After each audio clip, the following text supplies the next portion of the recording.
Storyverse HQ.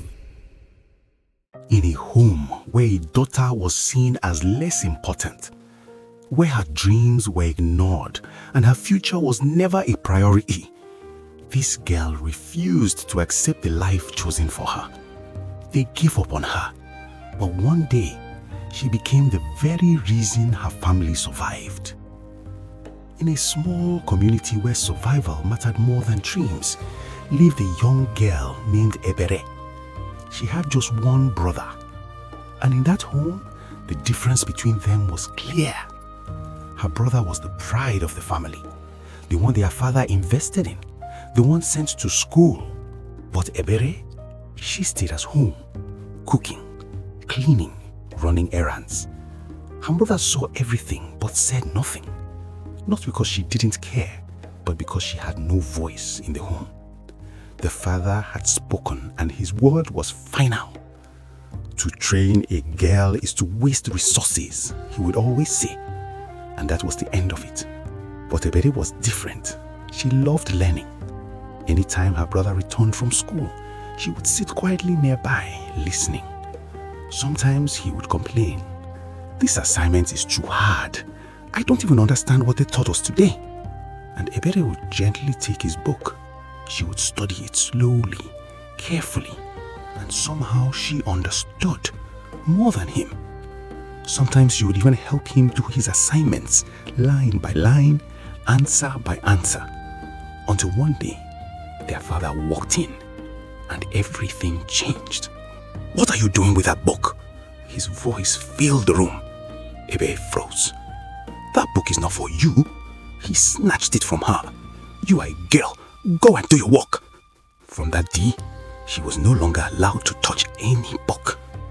But stopping her only made her more determined. If she couldn't learn openly, she would learn in secret. She continued studying her brother's books quietly, carefully. And the more she learned, the more she realized something. She could do better, much better. One day, she made a decision. If knowledge wouldn't come to her, she would go to it. There was a small library in the nearby town. Whenever she had free time, she would go there, sitting quietly for hours, reading anything she could find. Books became her escape, her teacher, her hope. Over time, the library attendant began to notice her. A young girl, always serious, always focused. One day, she called her. "Why do you come here every day?" Ebere hesitated. Then she spoke. "I just want to learn." She explained everything. Her home, her father, her situation. The woman listened, quietly, and something in her heart moved. That evening, she spoke to her husband, a teacher. "She is different," she said. "She's very smart. Please help her." At first he hesitated, but eventually he agreed. The first time he taught her, he knew. This girl was not ordinary. She understood quickly, answered confidently, learned faster than expected. He began to teach her regularly, testing her, guiding her, and each time she impressed him even more. Then one day, he told her about something that could change her life forever. A scholarship, an opportunity to study far away, in a place where her dreams could finally breathe.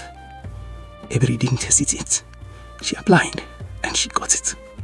But there was one problem. Her father, when she told him, his response was cold. "I am not training you. You will not go anywhere." But this time, Ebere didn't back down. "I have to go," she said. "I have an opportunity." Her father's face hardened. "If you leave this house, do not come back. I will no longer call you my daughter." But Ebere had made her choice. She left with nothing but hope. The journey was not easy. New environment, new challenges, new struggles. But Ebere had something stronger than fear. Determination. She studied relentlessly, worked tirelessly, and slowly she began to rise. Years passed.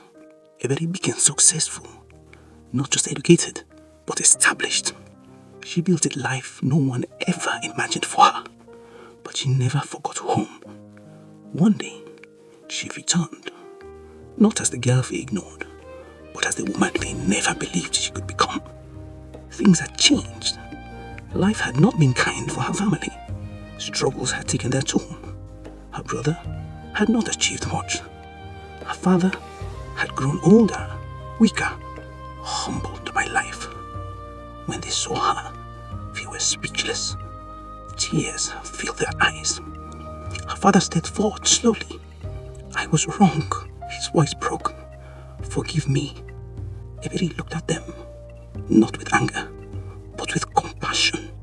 She forgave them, and she helped them, lifted them, restored them, never underestimating anyone, not because of their gender, not because of where they come from, because sometimes the one you overlook is the one God will use to change everything. If this story touched you, don't forget to like, share, and subscribe to Storyfast HQ, because here we tell stories that matter.